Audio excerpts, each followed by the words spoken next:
Hello, everyone, and welcome into the Expired Popcorn podcast, where we talk about the fresh and forgotten in both TV and in film. I am Stone. And I'm Zach. Today, we are talking about muscular women, a Very very muscly muscular women. woman, which I admire so much. I went to the gym afterwards, and right afterwards, I'm not even lying. I went to Directly the to the gym gym. and I've had Katie O'Brien in my head, and I did my poses. Not really my poses, but I thought of her posing, and I'm like, I want to get there one At day. least when you thought of her posing, you weren't in the theater jerking off like that one guy in Detroit. Very true. Very true.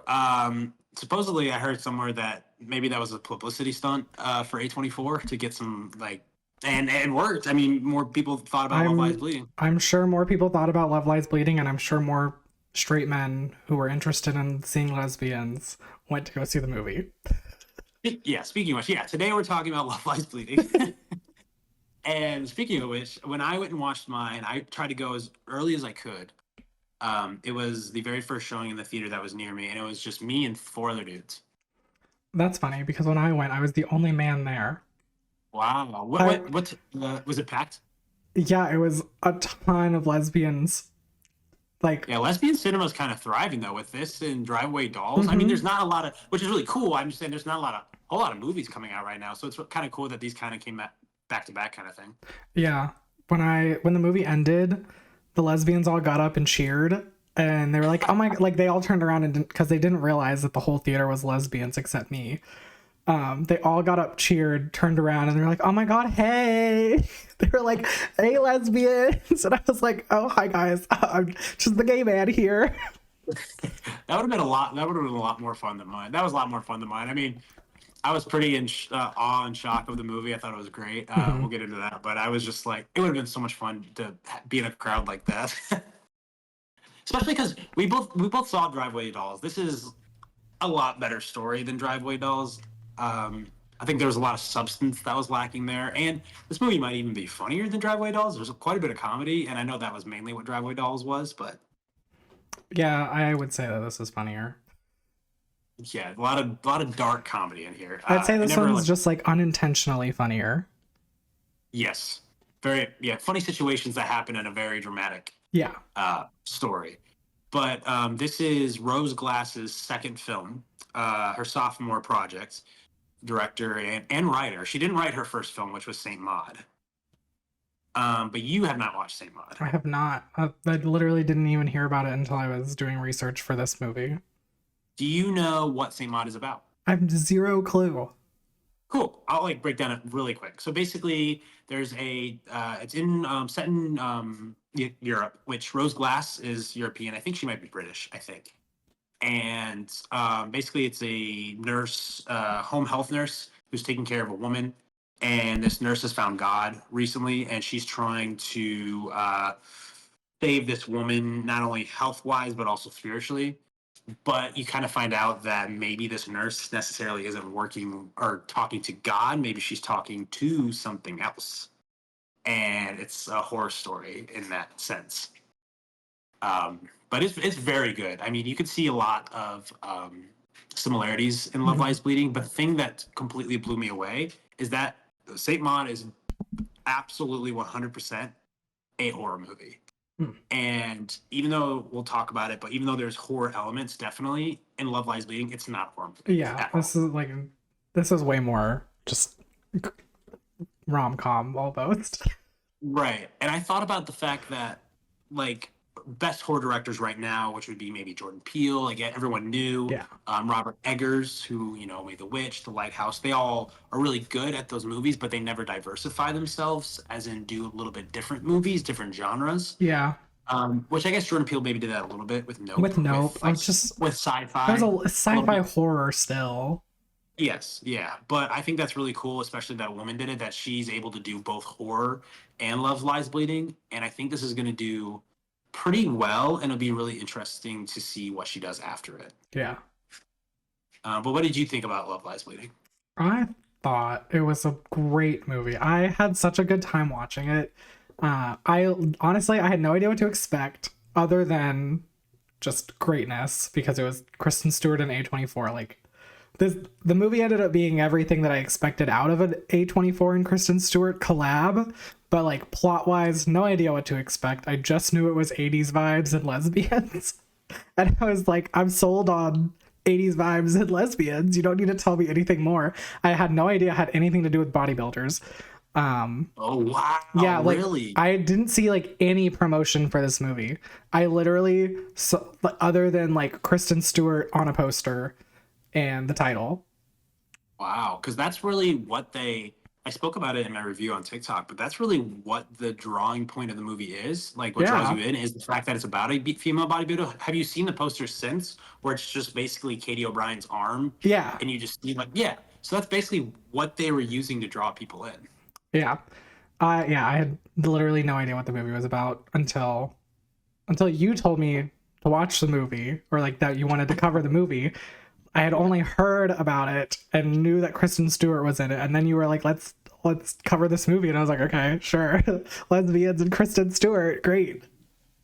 Yeah, I thought, yeah, she did a phenomenal job. I don't know if she's.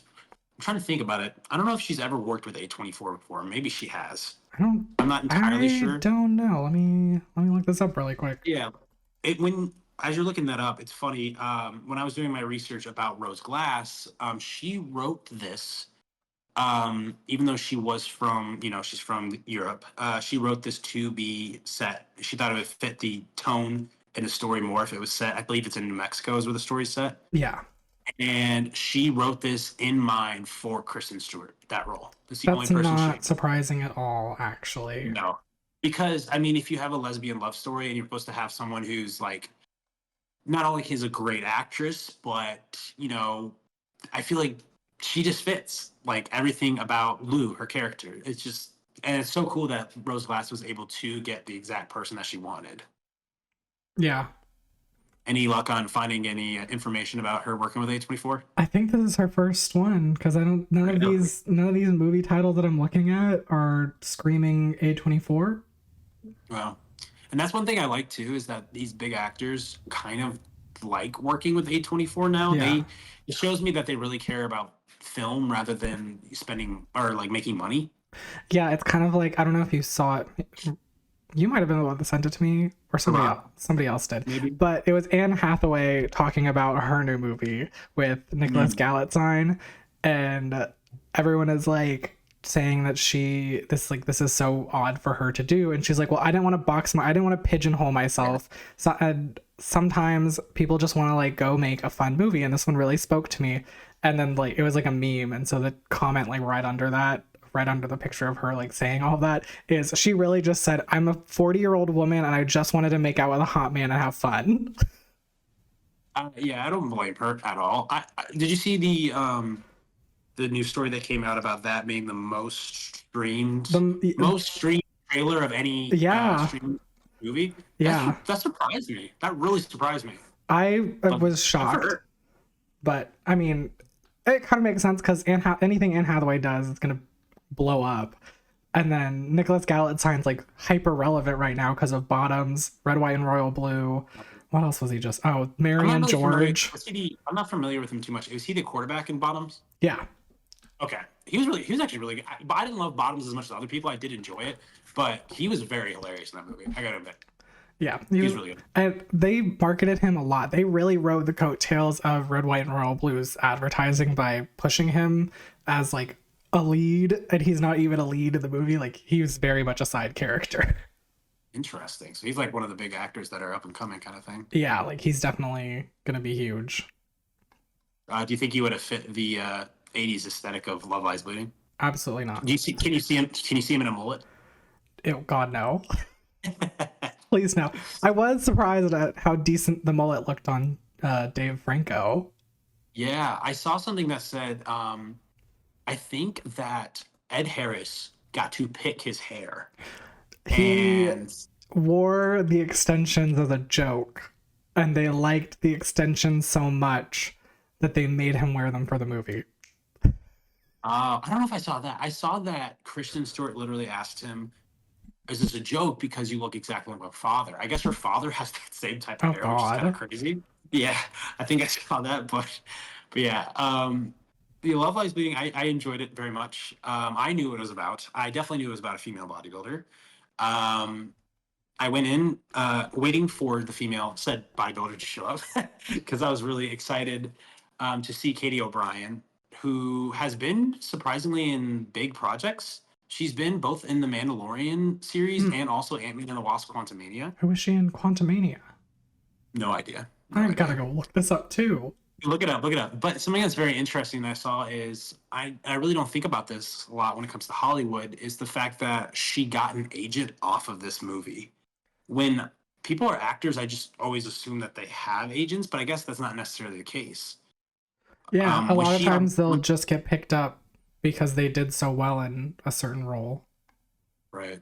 When she auditioned for this role, she auditioned 6 times, so she was really gunning for it. I mean, can you imagine? I mean, all the people who probably auditioned for it looked very similar to her, and Yeah. that would be Did that's you know crazy that thing. But she didn't find out that she got the role until it was posted about on social media? I think I did. I think I did read about that. Yeah. That's kind of wild. Like, oh, you auditioned 6 times and we're not even going to tell you got the role. But she, in Quantumania, really quick, she played one of the freedom fighters. I think she's the one that had the staff and she's like wearing like a gold crown. I I love her and everything, but I'm not. I'm not gonna go watch that movie again. no. You've seen it though, right? I watched it in theaters, and I don't ever need to watch it Okay, again. yeah, I watched it in theaters. I don't need to watch it again. If you Nope. want to know Nope. what she looks like, just look up Gentora when we're done. Ah, Jentora. I forgot she was Jentora. Yep. You could look up Gentora and then you could see what her character looked like. Because she does Yeah. not look like Katie O'Brien. No, and then she plays like she's not a big role in Mandalorian either. I know she's like a officer or something. I don't know if she. I've only watched seasons 1 and 2 of the Mandalorian, so she could have been in season 3 maybe. I'm not entirely sure. I have not watched The Mandalorian actually. They're making a movie I know. about I it. think that that's kind of dumb. I also think it's dumb, but Like, just give it we'll a get into season it. 4. Yeah, I don't think that's going to make a whole lot of money, which is why I think it's dumb, but it's okay. But yeah, I really like Love Lies Bleeding because, and we're going to talk about it here in a second, but Katie O'Brien and Kristen Stewart are so believable, even though both of them necessarily, this is not technically a spoiler if you've watched the trailer, they aren't the best of people. There's a lot of, it's a thriller, so there's a little bit of violence that goes on. And, you know, Ed Harris, Katie O'Brien, whose character's name is Jackie, she works at a gun range with Ed Harris. And he's very sketchy. So automatically you know that shit's going to go down eventually in this movie. And it does. And it tests their relationship a lot. But at the end, even though they've been through hell, you truly believe that they do love each other deep down. And everything they went through is very believable. Nothing really shocked me in the story. The thing that shocked me was how good it was and how well executed it was. Yeah, I think I described it on TikTok as a lesbian love story, murder crime spree that spirals out of control. Murder crime spree. How much? I don't want to say. I was gonna say how much murder is there in there, but there is some. There is definitely There's some. some I'll say murder. It's a murder there crime is some. spree. It's good. Yeah. Love Lies Bleeding. I mean, I think this is actually, if I remember correctly, I believe there is a movie already called Love Lies Bleeding. So I'm really wondering how they landed on this. The movie title for this at least comes from the plant Love Lies Bleeding. It's a plant. Yeah, What? Hold on. I Is a found that out plant today. What about the plant screams Kristen Stewart or body? I don't know. I was trying to find that out, but I like it literally gets its name from the plant. Very interesting. I did not know this was a plant at all. Well, you learn something new every day. Yeah. Maybe I should do more research as to why it's called Love Lies Bleeding. I do know that the film is set in New Mexico, and I guess a small recap is just Kristen Stewart works at a gym, and bodybuilder Katie O'Brien walks in. They have a lot of attraction towards each other.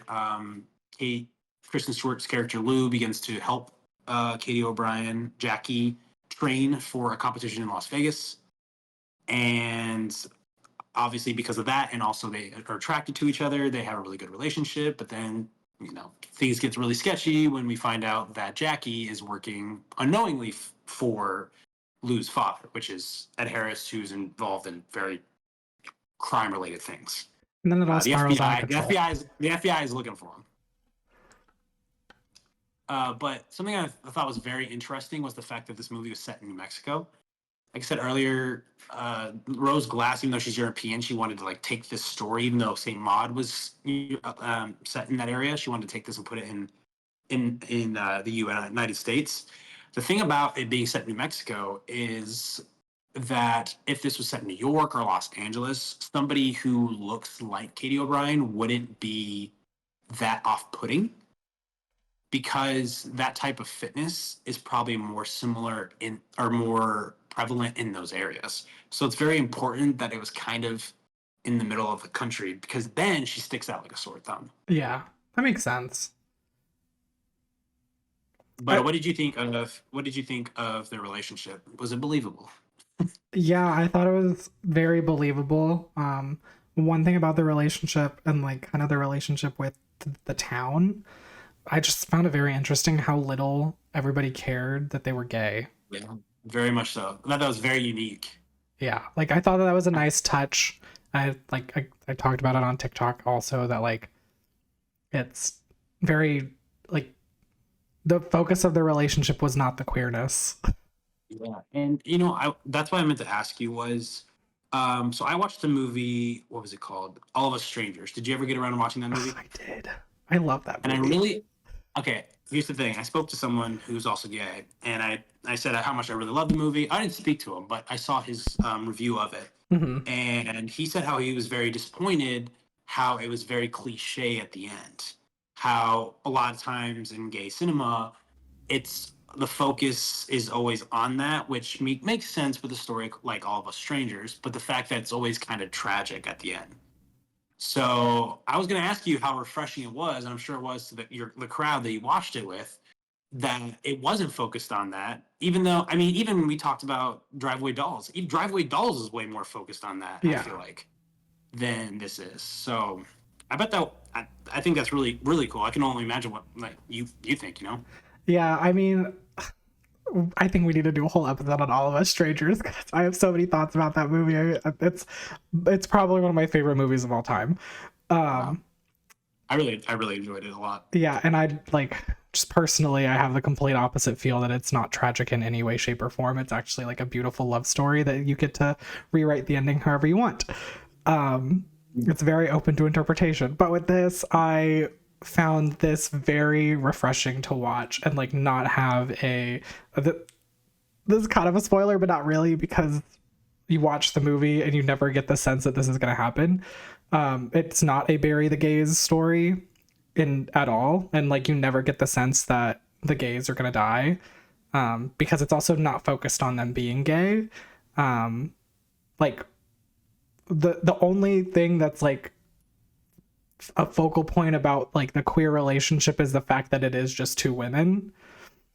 Like that's kind Yeah. of the only, I mean, like there's a lot of like queer undertones and everything to this movie because of the like nature of the subject matter, but in general it's just like so different from other queer films that I've watched that are like similar tones, where like it is a tragic love story and like it's so focused on like the difficulty of a relationship being the fact that it's a queer relationship, where like the difficulty of this has nothing to do with the fact that it's two women. It has everything to do with all the outside factors of the Right. relationship. I think very similarly. There's a black creator who posted this video about a show on Amazon saying how when it's a series and mostly the series is just about the difficulty that comes with being African American, there's no story there. That is your story kind of Yeah. thing. You don't have necessarily a lot of characters, and even though they are in a gay relationship, these two women are very much in themselves their own character. And I thought a very easy thing that they could have done, which wouldn't have surprised a lot of people probably, is because you have this feeling of who Ed Harris is. He's a very tough guy. You don't really get to see a lot of interactions between him and Kristen Stewart. So maybe I had a slight thought that once Ed Harris, saw their relationship together, saw them together, that he would maybe say something about that, but that never came. So I think It is really rare. I think really really something cool. That's I hope that happens a lot more. Yeah, You know, same. I feel like people aren't going to this movie necessarily. I mean, your crowd did, but people yeah. aren't necessarily going to this movie for that reason. They're going for the movie itself, and they completely can.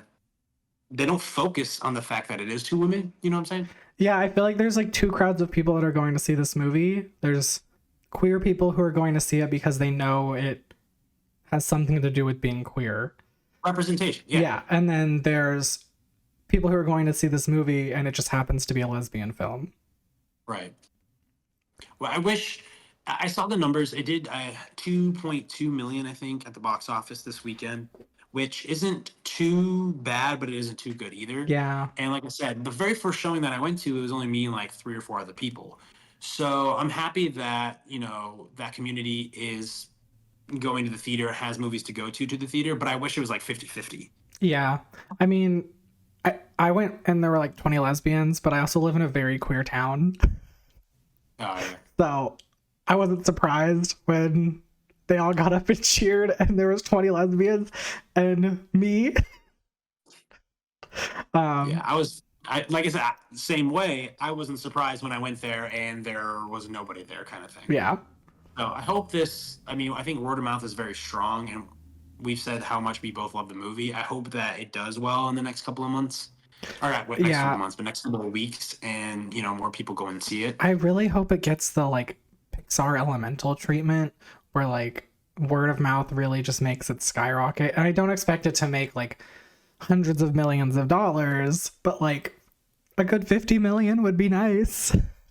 50 million, just to be honest, 50 million, maybe worldwide. 50 million would be really hard, especially for I an know. A24 I film. know. Yeah. It would be a But it lot. has. I just looked it up. It has. I mean, 92% on Rotten Tomatoes, very good. Yeah, that's a I mean, I know some people don't necessarily believe Rotten Tomatoes all that much, which is fair, but there's no denying the fact that people do take it into consideration. I mean, I look at the audience score for Rotten Tomatoes now. I don't trust the critic scores anymore because of their whole PR mess. Mm. But But like I said, audience score. even if it's faulty, there's a lot of people out there who look at that critic score and go, "Oh, okay, I'll go and see the movie." Okay, I just But looked up the Love Lies Bleeding budget. Sorry to like just jump it's on okay. this. What is the budget? I just looked it up and Google told me it was it thought that I was looking up an MCU film. I don't know what MCU film, but it said it's $274 million. That's wrong. No. So I'm trying to wow, trying to find the actual budget.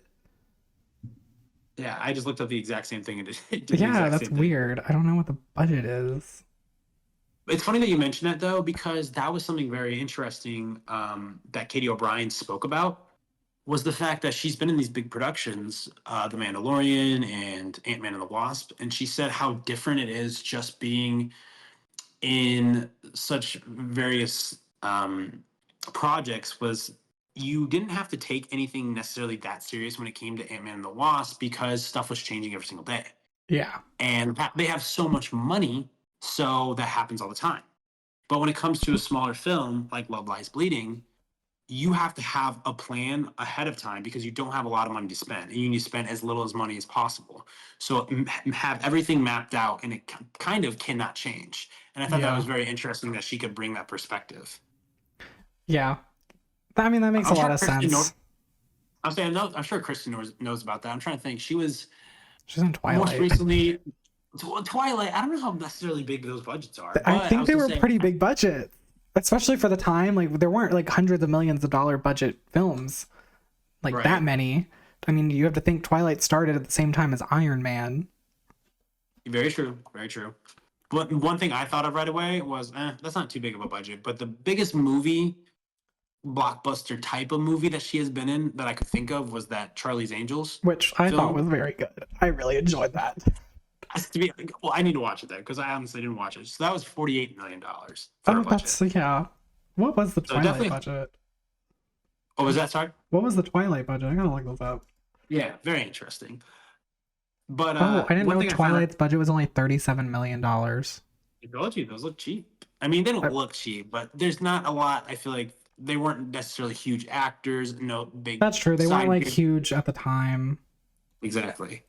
But something I found really interesting about Katie O'Brien was that I think she got, you said she found out this role went On on social Instagram. media. Yeah. Right. Social media is that she's always physically fit. And I believe I saw that she had 2 weeks to plan before they started shooting. And the fact that she's always physically in shape, it only took her 2 weeks to get into that shape that she was on set. That is absolutely wild because like I was watching it and like during the scenes when her like muscles would bulge because they were like showing her growth, I was just like, first of all, that was kind of gross. I think bulging muscles like that is kind of gross, but Yeah, me too. But that's why I don't have any. sure.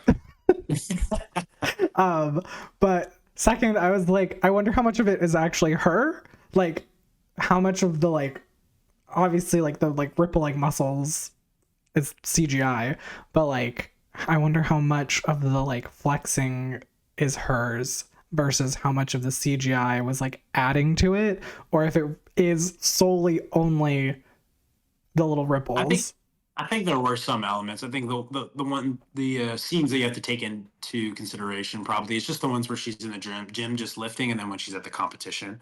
I would say maybe take that for what it's worth. And well, I would say we're about to start talking about it, but there is some body horror Mm-hmm. ish in this film. I didn't know this going into it, even though I had watched the trailers. You didn't know anything about this, but the film heavily deals with drug use and steroid abuse, Yeah. and I wasn't expecting that.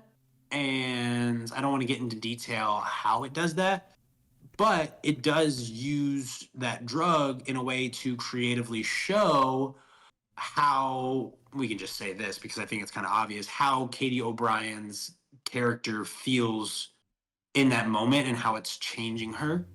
Mm-hmm. And that kind of being drugged up allows for some very creative uh, body horror scenes, especially one that happens at the fitness competition. Yeah. I think is most memorable, but we haven't talked about him yet. Um, is Dave Franco is also in this movie? We haven't even mentioned his name. Yeah, I had no idea he was going to be in this. Yeah, I bet that was a nice surprise too. It was because he's the Franco that I like. Yeah, yeah, and a lot of people like James. I thought it was very interesting how Dave actually, I think a couple years ago, maybe 2 or 3 years ago, directed his own film, his first film called The Rental, and I believe that was also a horror film. So I saw a interview saying how him and Rose Glass really got along because they know directing and know filmmaking, and they were able to kind of not bounce ideas off each other, but they knew what Rose was going through, kind of Mm-hmm. a thing. That's But what did you think of coming from not watching Saint Maud? What did you think about the horror in this movie? Did you think it was too much? Did you think it was just enough? I like horror movies. I Okay. don't like needles. So Mm, that mm. the first time you see her use the steroids, I like shied away. And when I left the theater, I texted my boyfriend. I was like, "It's probably a good idea that you didn't come see the movie with me and that you were out of town because I don't think you would have liked the body gore or the body horror and body gore. Because he's way more squeamish than me when it comes to needles. Oh, Uh, so you think you would have had even a bigger problem with the needles? he probably would have. But It's funny. I would say for medical school, I thought it'd be a good idea to become a phlebotomist, even though I don't like needles. So I started attending a class. I thought I just, would learn about it and then I would do it. Well, that was not correct. They had us practice on each other, students wise, I've and heard that's how that works. that really threw me for a loop because not only am I getting stuck, which I don't necessarily love, I'm getting stuck by people who don't know necessarily what they're doing. So I'm the They're same way. scared. I have passed out before when it comes to needles. I have gotten over it somewhat, which is nice. But I'm right there with you and Michael. I'm not. I don't think a lot of people are really big fan of needles. I can like I can handle the needles. It's not like the act of, it's not actually like getting stuck that bothers me. Like I just turn away and then I'm fine. But like watching other people get stuck and just like, it's watching the needle actually go inside of somebody that makes me squeamish and like makes my legs weak. Yeah, luckily for anybody who hasn't watched the movie yet, I think really there's only one scene where you see something like that and you'll be really squeamish. It's like Because two, then, three. It well, I happens think like it's three like, times. It's the same seed like three different times. okay, well, maybe I'm shutting it out. Maybe purposely I'm shutting it out. Probably. It's the first time you see it, you're like, gross, puke. And then the next two times you're prepared because you know what to expect. But speaking of squeamish, so there is some body horror in this. And speaking with Kristen Stewart and her performance was really interesting. I think there's so many layers to this performance because there's also kind of at points where you necessarily wouldn't call it this, but there's choreographed shootout slash action that she has to Yeah. do. And I thought all of that also was very fitting to the story when it came to that sort of violence as well. I'm really have a lot of respect for Rose Glass because this is very, very different than Saint Maud. And she did add her flair when it came to the body horror visuals as well as just violence in general. But I don't think it ever took away or distracted you from the actual film itself, from the actual story. Yeah. I feel like it was utilized pretty well. I was reading when I was researching for this that there was 2 to 3 times more body gore and like stuff like that in the original cut of the film. And when they were doing Mm. pre-screenings for it and like the test screenings, um, people were puking and passing out so much that they had to decide to cut that much out. So I'm very curious to see what the original cut of this movie looks like. Yeah, because I think I mean, I think it's almost perfect. I gave it a 4.5 out of 5. So I'm wondering where they would have fit more in, to be honest. I think they did a great job cutting the film. I was going to ask you, no spoilers here, but there is a certain significant thing when it comes to body modification that happens at the end of the movie. Very Yeah. jarring. A lot of people in your crowd were very surprised by it happening, probably cheered or something. Yes, they did. Um, how did you take that scene? I was confused at first, but like Yes. it was like hinted at throughout the whole movie. So I wasn't shocked. I was just confused where they were going with that element of the movie. And then it happened when it happened at the end, I had to like sit and think about it for a few hours after the movie, like what the hell? Um, but yeah, I mean, I Yeah. I thought it was a nice touch, just like it. I think that element of it makes the movie feel even more queer.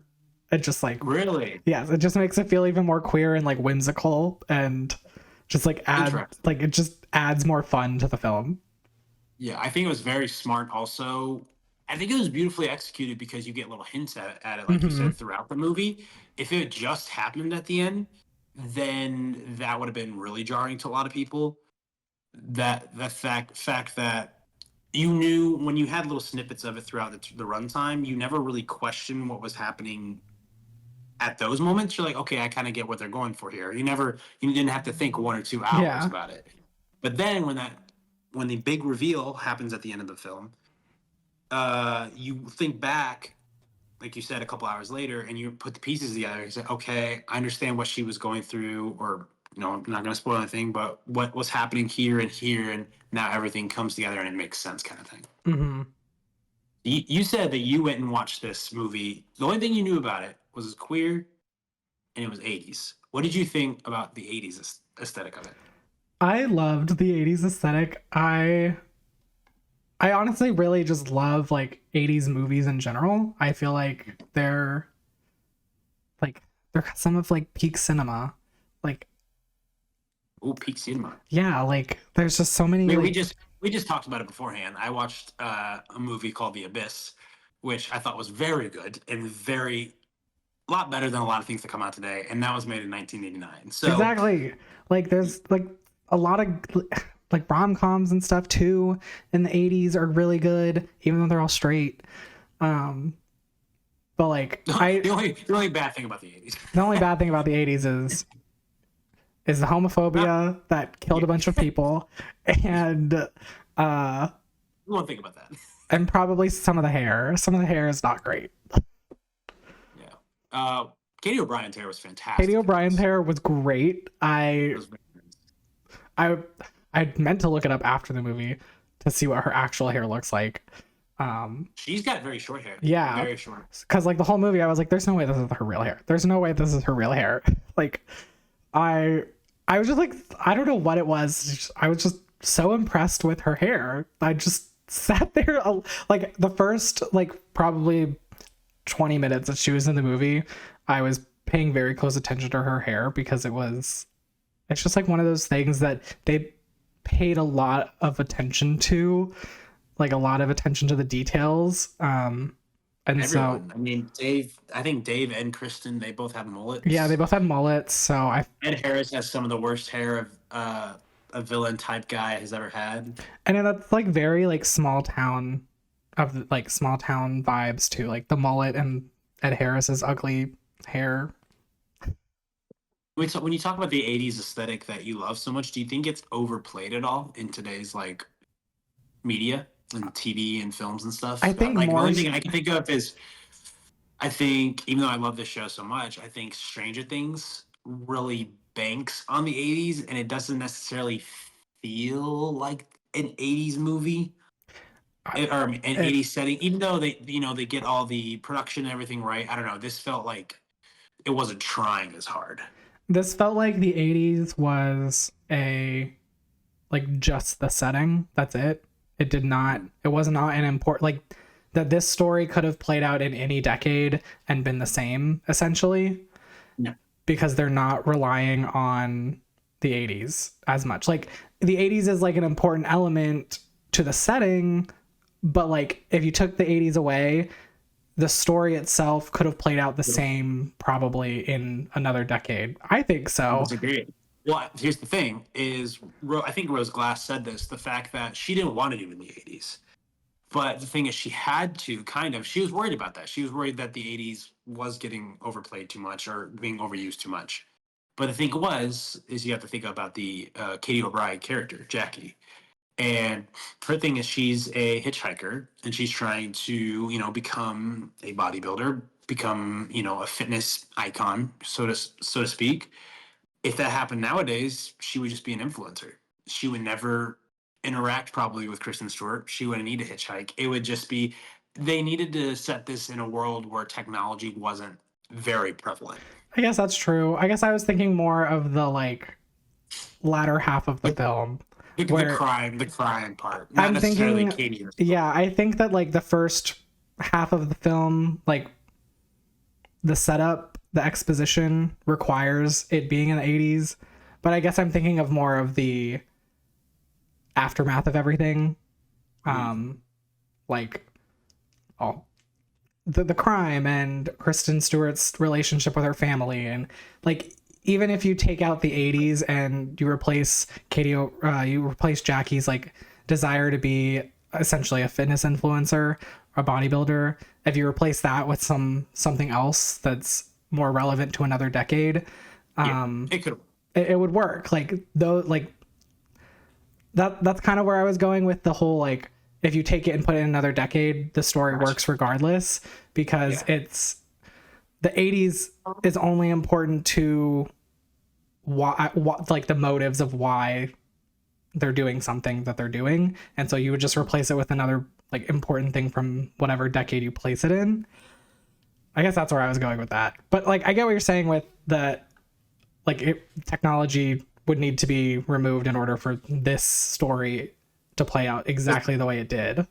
Yeah, because I mean, I get what you're saying, especially when thinking about the latter half of the movie, because it's not necessarily as focused on her bodybuilding. It is in certain areas, but yeah, the fact that also me just thinking about it right now, the fact that it's set in New Mexico is so perfect. Like I said earlier, the fact that about a bodybuilder being here, wouldn't work in California, New York, because people with that physique would be more accepted there or be more Yeah. common. But also the fact that they don't really have to go into a lot of detail about the doings that Ed Harris's character does, Lou Senior.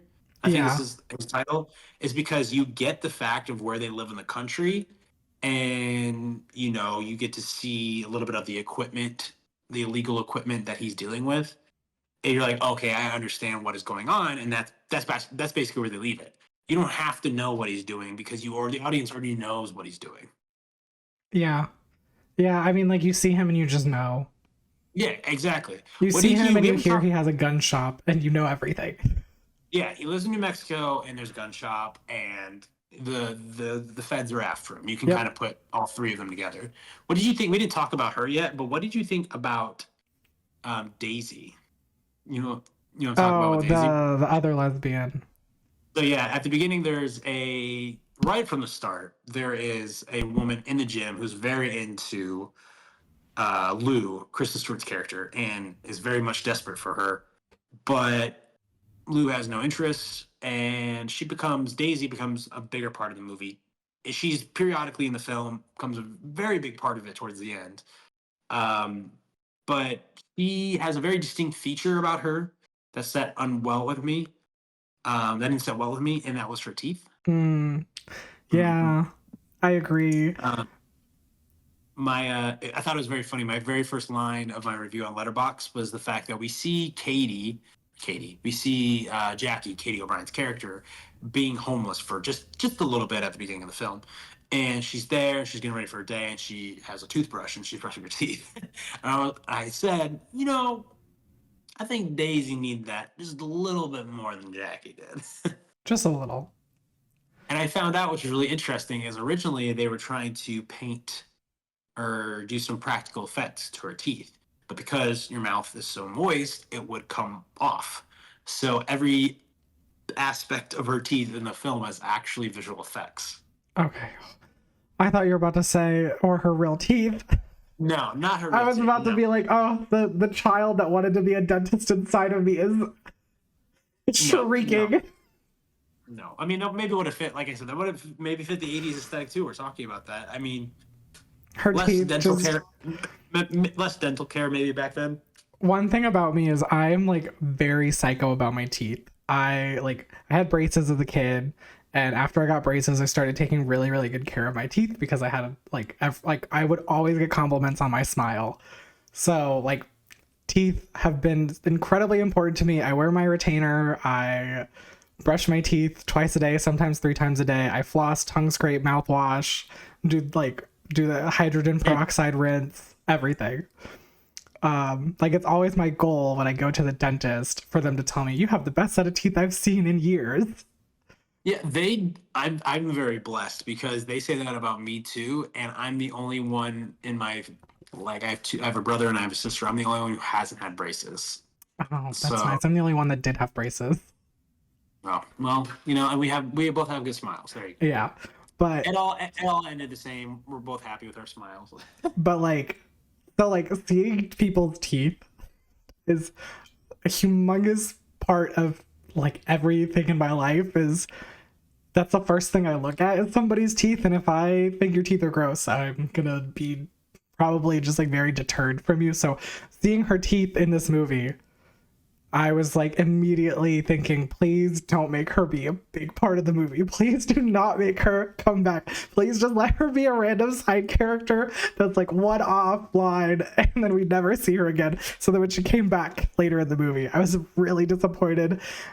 And then when she tried, like, this isn't really a spoiler, but when she tries to kiss Lou, I was like, please don't do it. And she's always smiling too because she's always around Lou. Mm-hmm. Yeah, you Yes. kind of like can't ignore it. I mean, I'm not No. like you, but you can't. I mean, that's like the first thing that popped in my head when I wrote a review. It's like I have to say something about her teeth. I'm glad you said there were visual effects though, Yeah, because I would which have is that's gone interesting though. That of visual effects. That's like some of the things that you don't think about in a film. Like there's visual effects, but where the teeth? You would the never think teeth, that yeah. happened. Yeah, I mean that's Um, true. Like that's wild that somebody had to go in there and like detail nasty teeth on her. I would say that Kristen Stewart's clone is, speaking of side characters, is also in here. Jenna Malone looks so much like Kristen Stewart. Okay, the first thing, so like I was I gonna was to like, say, Jenna Malone plays actually Lou's sister. So her name is Beth in the film, and she's yeah, married to Dave Franco. So I just wanted to give that context okay, before you went in. yeah. The first thing I was gonna like jot down notes because like when I watch movies in the theater, I bring a jacket so that one I can like cover myself, but two I can also like put my head under and like if I need to look at my phone for something, it's not bothering everybody else. The Gotcha. first and only thing I wrote while watching the movie, because I got sucked in the rest of the time, was Jenna Malone and Kristen Stewart need to do more stuff together as sisters. They do scaringly look very similar. Yeah, they do. I was like, this is like the casting from the gods. Yeah, and I don't want to get into spoilers at all, but her character, she was very great in the film. Her character has such an interesting arc to me. Um, it kind of goes back to love is kind of very not attractive at times. Hmm. And I don't know, that's all I'm going to say. I feel like Beth was one of the most complex characters in the film. And it's very funny because today we're speaking, the forgotten part of our portion is we're doing American Ultra. We're going to speak about a film, American Ultra, which stars Kristen Stewart, and we're going to talk about Kristen Stewart. The fact that Jenna Malone was in the Hunger Games. And we talked about this before, how we were going to talk about the Hunger Games and how basically Kristen Stewart and Robert Pattinson had a very unlucky careers, in our opinions. Yeah. We talked about it actually earlier. We looked at the Twilight budgets and the fact that you have young adult fiction, which has died down, which I guess I'm not necessarily a young adult anymore, so I guess I'm not too sad about Uh, that.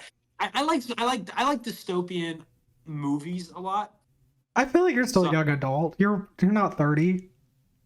yeah, well, I don't know. We'll let other people decide what young adult is. Maybe we can Google search that.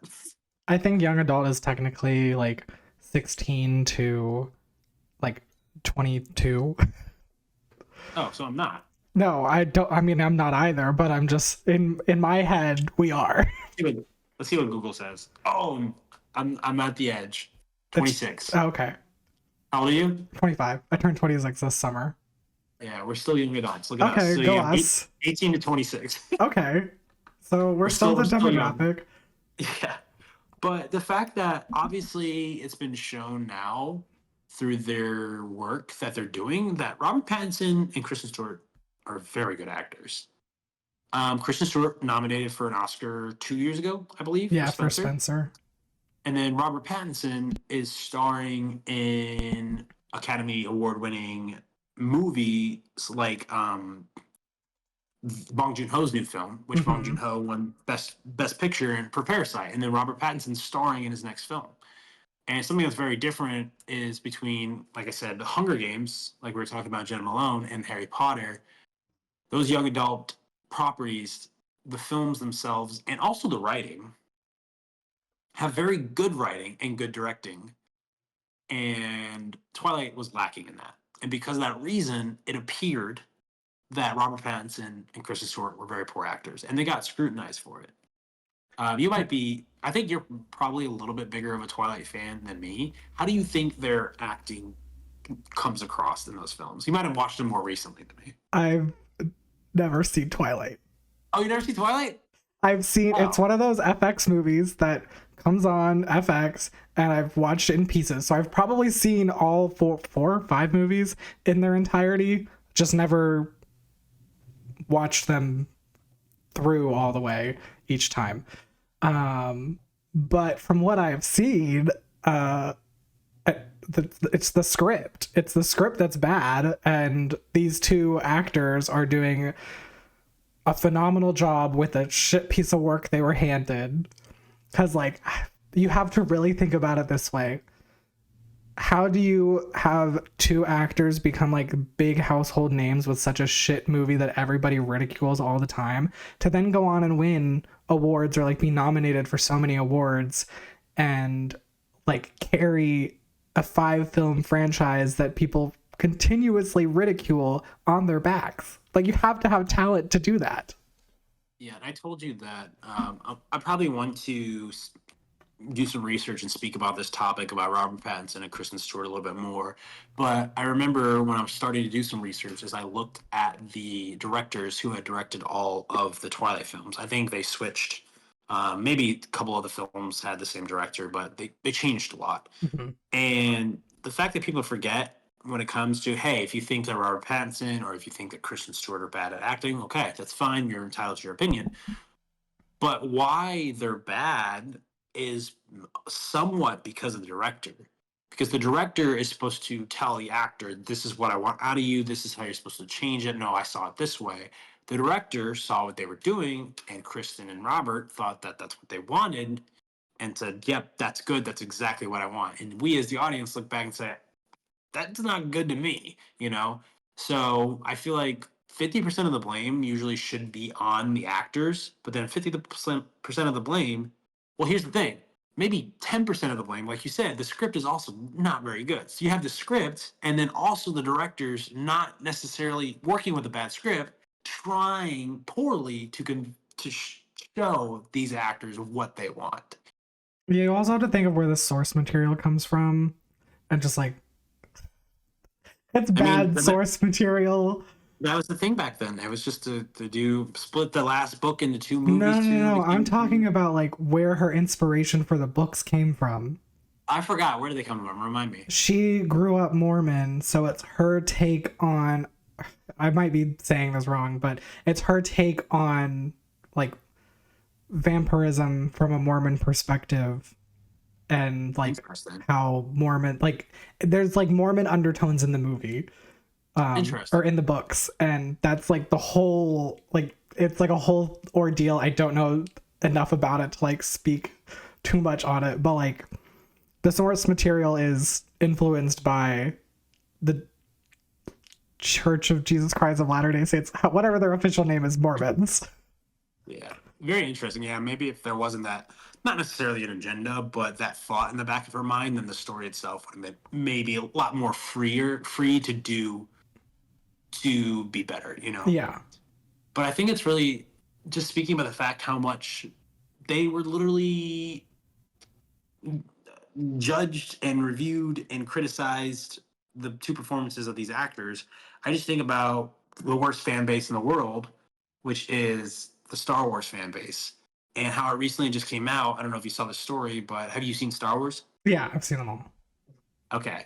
Is the story of Jake Lloyd, who was in The Phantom Menace. Mm-hmm. He came out recently and said that he is finally prospering in his mental health battle because of the scrutiny he got for his performance as a young child back in, I think, 2001 with The Phantom Menace. And not only him, even like Hayden Christensen too. And like I was saying with the directors, is George Lucas, who directed these films, is also not necessarily the best director. So these performances might be somewhat on these actors, but they also had a very poor director directing them. And it affected both of these actors very a lot, you know? And I think that also should be an atonement, or should praise Robert and Kristen in that way, because even though they were scrutinized so much, they didn't necessarily let it get to them, and they didn't stop acting. I Yeah. think more they mostly kind of did indie more type of films, and they've risen back to the popularity that they had with Twilight, but with way better projects. Yeah, I mean, like, I was very skeptical of Robert Pattinson becoming Batman, and then he was Batman, and I was shocked how good he was. Yeah, I watched the film recently for the first time back in October. I wish I watched it sooner, but he truly is his best performance in my opinion. The Lighthouse with Willem Dafoe, the Mm-hmm. horror film by Robert Eggers. He is fascinatingly good in that movie. It is really just astonishing, and I hope that Kristen. I'm trying to think, even though she was nominated for the Oscar, I hope that she soon gets to work with a big director. I don't necessarily know if she has, I don't know either. but let me look at her filmography real quick. She was okay. She did work with the Cronenberg. Let's see here, David Cronenberg, who's pretty big. His father is a very big Mhm. horror director. She worked with him in the movie Crimes of the Future a couple years ago. But yeah, she necessarily hasn't done that, and I hope she does. I hope she gets like people, because this is a very difficult part. Honestly, there's like we said, there's action, there's drama, there's humor. I think there's so many layers to her performances that hopefully she does get a chance to work with someone who will use her talent appropriately. Yeah. I feel like there's And very few people that could have done this role. Like you were saying that like this like role you said, was it was written for written. her. Yeah, Yeah, it was written exactly. for her. But I think it's like it goes beyond just being like, oh, I want to write a movie for Kristen Stewart. I think this is like it had she had to have like looked at all of Kristen Stewart's filmography and been like, let me write this role. Because we've seen her in lesbian films, we've seen her in action films, we've seen her in comedy films, and we've seen her in like like heavy dramas. And then this is all of that put together. Yeah, I would say I do remember one movie that she's going to come out with. I think later this year, which is very interesting. I think it premiered at Sundance Film Festival, and it's a Oh, movie called Love Love Me. Me. Yeah. Steven Yeun, and I remember just the tagline of it is a love story between a satellite and a buoy. So I'm very interested and intrigued what that film is going to be about.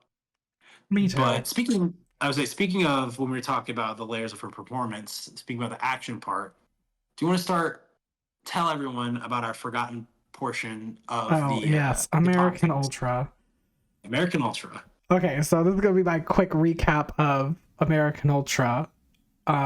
So it stars Kristen Stewart and Jesse Eisenberg, and what is her name? I don't remember her name. She's in season 1 of 911. That's how I remember her. Oh Um, man, you're what is talking her about that name? agent, Is her name Abby Britt? No. What is her name? I don't remember her name. Anyway, Connie Britton. Connie Britton. Her name's Abby in 911. That's why. So it stars Connie Britton, Jesse Eisenberg, and it also has the guy from That 70s Show, and I can never remember his Topher name. Grace. Topher Topher Grace. Grace. Okay, so those are like the That was four. the Those, guy who prayed to God to kill Peter Parker in Spider-Man 3. yes, so Makes sense. those are like the important people that you need to know. So the story is basically what happens when a government program gets shut down and they send sleeper agents to go live lives normally. And then essentially Topher Grace's character comes into power in some secret government agency and decides to start executing all the sleeper agents. And then all hell breaks loose when he tries to go after Jesse Eisenberg's character, who is part of this elite sleeper agent program. And he turns out to be the hardest one to kill. Yeah. I had seen this movie but never watched it. Mhm. I knew about it, and you're the one who recommended that we watched it because you had watched it in the past. And I had no idea. Just like for Love Lies Bleeding to You, I had no idea what this movie's about at all. I thought maybe looking at the poster, maybe it was about them being in a band, something like that. And I was very surprised and excited when this was basically Jason Bourne, but with Jesse Eisenberg and Yeah. Kristen Stewart. And I think it's very hilarious because, yes, Jesse Eisenberg is trying to, we're not going to spoil anything for anybody. We just want to recommend this film. But it's very hilarious watching Jesse Eisenberg try to be badass Because he's because just goofy. yeah, I very much, and then we're like focusing this whole episode on Kristen Stewart. I very much believe Kristen Stewart to be a badass, Yeah. not necessarily Jesse Eisenberg. Yeah. It's But yeah, also funny to like rewatching this movie for this week. I forgot the whole plot with Kristen Stewart. mm, So like seeing that was a surprise. her, yeah, it was a nice surprise, nice little thing that I totally forgot happened because I only really remembered Jesse Eyes. I remember her like this is sort of a spoiler, but like it's expected in the movie. I remembered her being captured, but I didn't remember everything that happened and led up to her being captured. I got So I thought that I forgot that the movie is not just about Jesse Eisenberg trying to save her, and that Yeah. she plays a much bigger role. Yeah, she's basically. Yeah, I wish her. Honestly, I wish the roles were switched. I Same. wish. I think it would have been Yeah, more I wish. fun. I think it would have been a lot more fun. I feel like maybe if this movie came out nowadays, it would be switched, and it would Honestly, be I a think if fun this movie switch. had come out 4 years later, it probably would have been switched, like around the same time as Charlie's Angels. Yeah, and we're like I said, we're praising Kristen Stewart on this podcast, and we're praising her in the fact saying that I wish she was the lead of this movie, not Jesse Eisenberg. But that being said, this is really fun. I told Zach this I because he recommended this film. I think it's a very fun one-time watch, especially just watching both of these actors in this situation. It's very much a dumb, turn your brain off. You've seen this story before, but you haven't seen it. Jesse and Kristen sort of stoners. They're really cute together. I think they work really well together. The actors Yeah. do. Um, where I think it could have been even better. Like I said, I think everyone should go check out this movie because I think it's just a good time, good movie to unwind with. But I think it could have been more Scott Pilgrim-esque. Yeah, I I think it could have agree. had a lot more fun with the soundtrack, a lot more fun with its editing, with its colors. I think it could have been really different in that sense rather than just being stoner Jason Bourne, you know? Hmm. Yeah, I feel like with the script, there was a lot that if they wanted to, they could have gone like a totally different direction and made it either this like more like intense action drama, or made it more Scott Pilgrim-y and like really leaned into the comedic moments in the movie. Um, but not every movie needs to do that. Sometimes it is good to just have like a stupid action movie. Like the it reminds me of The Beekeeper because Yeah. there's I no enjoyed I enjoyed the Beekeeper because it was a dumb action movie. it was a dumb action movie and that's all it wanted to be. Yeah. Like there's barely any dialogue in that movie. Yeah. I think Jason Statham's a lot more believable as a badass than Jesse Eisenberg. But I think that's like kind of the charm of this movie was the Yeah, fact that very true. like you don't see Jesse Eisenberg as this like badass action hero, and then but then like you have Michael Cera in Scott Pilgrim, and I Yeah. always mix the two of them up. Really? Yes, they're the same white man to me. Uh, but like you have movies like Scott Pilgrim with actors like Michael Cera who are also not like badass fighters, but like I felt like this one didn't lean into the like goofiness of Jesse Eisenberg as much, because I think this was also when Jesse Eisenberg was like kind of on his like on the rise of like trying to do more drama-y, more like more a Yeah. little more serious roles. Well, he's directing films now, so I think he's Yeah. really he is really passionate about filmmaking and Yeah. taking it seriously. So I think you're right there, yeah. But But yeah. I was gonna say something that really impressed me, which is another reason why I would recommend this film, is it had a lot bigger budget than I thought it was going to. Oh, how big was There's the budget? explosions. It's $30 million, but I Okay. thought going into this, looking at it from the fact that you look at the poster, I'm like, okay, this is an indie movie with Kristen Stewart and Jesse Eisenberg. They're in a band, like I said. But then I think they used the budget very wisely, and it doesn't seem like a small movie kind of thing, which I Yeah, thought was very impressive. they for being an action movie, I'm glad that they didn't waste like there's a lot of explosions, but I'm glad they didn't waste a bunch of budget on explosions. Like the explosions that they had, I felt were utilized pretty good for an action movie. It wasn't just like blow this up, blow that up. Like Yeah, they focused a lot more on I feel like some hand-to-hand combat. Like those were some very creative fight scenes. very true. Yeah. Also, someone that as a goon trying to come after Jesse and Kristen is Walton Goggins, or Goggins, which I really love him a lot. I love Is he whatever the one he's who gets in. his teeth busted in? Yes. Okay. He always kind of plays, Walton always kind of plays the exact same character, but I love him. And spoiler for future episodes, but we discussed how we're going to cover the Fallout series. and Walton Goggins is like the main actor or one of the main leads of that movie as well. And I think Oh. that actually is going to be a little bit different than what he's usually the roles that he's usually in, which is really interesting. I'm excited to see him in that because one complaint was that I needed more of him in this. I feel like for a second he kind of was just he's there and he's kind of put in the background for like the second half of the movie. I'm like I like seeing him more than Topher Grace, you know. Yeah, I felt like Topher Grace was kind of an odd for his character. It made sense to make it to like cast Topher Grace, but cast wise, like overall cast, I felt like this was like a very like Mod Podge like group of actors. Because then you also have people like Tony Hale in this, who's Mm-hmm. like he's literally playing the same character that he plays in Veep. Deep. Yep. Yep. Yeah, I thought like I said when I talked about it, my first line of my review of Love Lies Bidding, my first line review of this movie was that Topher Grace has such a punchable face. So I think in that sense, I think he was well casted. I kind of Yeah, like him just as I grew up watching that '70s show, so I always have a soft spot for him. But he's perfect. I mean, that's what he's in. Only two movies I can think about right now is him that this and Spider-Man 3, and it's the exact same thing in Spider-Man 3. He he's plays a punchable. very punchable person. Yes. It's like an odd So because like it's odd to because you look at Topher Grace as Eddie Brock, and then you look at Tom Hardy as Eddie Brock, and you're like, those are two different characters, and one's very punchable and one's very likable.